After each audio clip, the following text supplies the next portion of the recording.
اللہ تعالیٰ کتنے پیار سے یہ بات کہہ رہا ہے، توبو الی اللہ، اب آ بھی جاؤ۔ چونکہ قرآن ختم ہو رہا ہے نا، تو ایک آدمی نصیحت کرتے کرتے کرتے کرتے، یہ اللہ کے لیے مثال نہیں دے رہا، اللہ تو ہر عیب سے پاک ہے، تھک کے کہتا ہے یار ہن تو مان لے میری گل، ہے نا؟ یہ ہوتا ہے نا ہمارے ماحول، یار اب تو سمجھ جا، ارے بھائی اب تو کچھ کر لے یار، کیا کر رہا ہے؟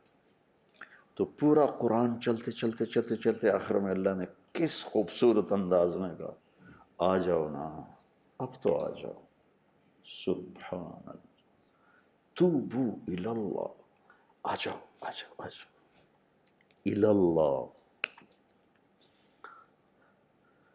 بس میری طرف آنا ہے اور کہیں نہیں جانا، میری طرف، الی اللہ، سیدھا جار مجرور توبو کے ساتھ جوڑ رہا ہے کہ میرے بندو اب بات ختم ہونے کو آ رہی ہے، تو اب بات یہ کہ بس اب تم سیدھے ادھر ہی آ جاؤ، میرے پاس ہی آ جاؤ، میرے پاس ہی آ جاؤ، اور ایسا آؤ کہ مجھ سے جڑ جاؤ، توبتاً نصوحا۔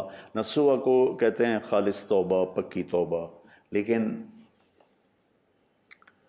ناسے کہتے ہیں درزی کو، ناسے کہتے ہیں درزی کو، اور منصاح کہتے ہیں ابرہ کو، سوئی کو، اور نصیحت کہتے ہیں سینے پرونے کو، نصوحا اس میں مبالغہ ہے۔ درزی اچھا سارا مطلب تو اس کا خیر خواہی ہے، خیر خواہی، یہ لفظ نصیحت اور نصح ینصح سے میں یہ آپ کو بتا رہا ہوں، نہ کہ کوئی کسی تفسیر کو پڑھ کے بتا رہا ہوں۔ درزی خیر خواہی کا مطلب جو ہے نا، وہ درزی پر بڑا فٹ آتا ہے۔ اگر درزی صاحب نے یہ کپڑے نہ سیے ہوتے تو ہم ایک دوسرے کے سامنے بیٹھ سکتے تھے،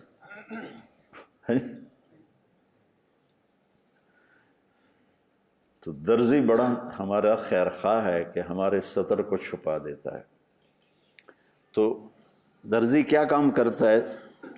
کپڑے کو کپڑے سے جوڑتا ہے۔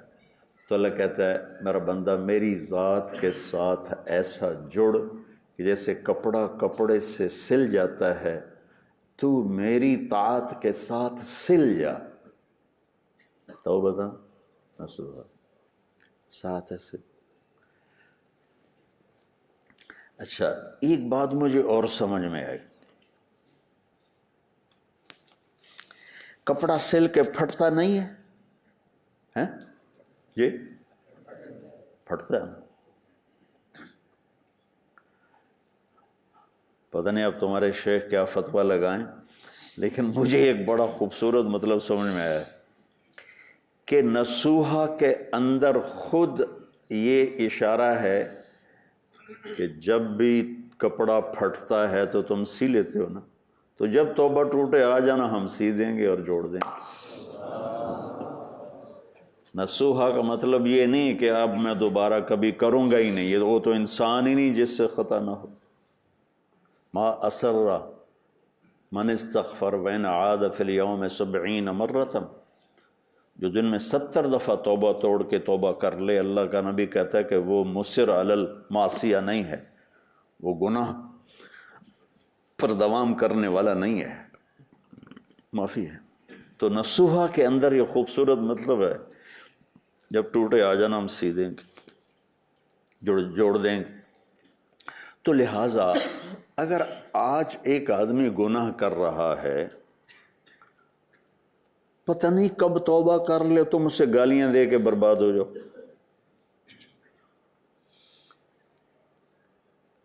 میں نے اس طوائفوں میں صرف ایمان کو دیکھا کہ ایمان ہے، اور میں ان کو بیٹی کہنے لگا، ان کے سر پہ ہاتھ رکھا، توبۃ نصوحا، خود اللہ تسلی دے رہا ہے جب ٹوٹے آ جانا، ہم سی کے واپس کر دیں۔ رفو کرانے جاتے ہو نا، وہ سی کے آپ کو واپس کر دیتے، ٹھیک ہو جاتا۔ چھوٹا موٹا آپ خود ہی کر لیتے، تو میرا رب بھی کہہ رہا آ جاؤ کر لینا۔ ہاں اگر یہ توبہ پکی ہو گئی تو عسیٰ ربکم ان یکفر عنکم سیئاتکم، کفر کہتے ہیں کسی چیز کا نشان مٹا دینا،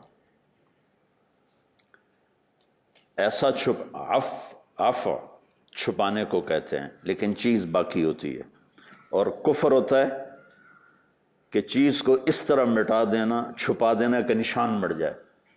زمیندار کو کفار کیوں کہا ہے؟ کیسے وہ اعجب الکفار نباتہ، کہ وہ بیج کو زمین میں ڈالتا ہے تو اس کا نشان ہی مٹ جاتا ہے، اور ایک درخت قائم ہو جاتا ہے، بیج کا نشان مٹ جاتا ہے۔ تو یکفر میں کتنی بڑی تسلی ہے کہ توبہ کرو گے تو تمہاری نیکیوں کا تمہاری برائیوں کا نشان ہی مٹا دوں گا۔ کس رب سے واسطہ ہے اور کیا تم کر رہے ہو؟ اپنے اللہ کو پہچانو۔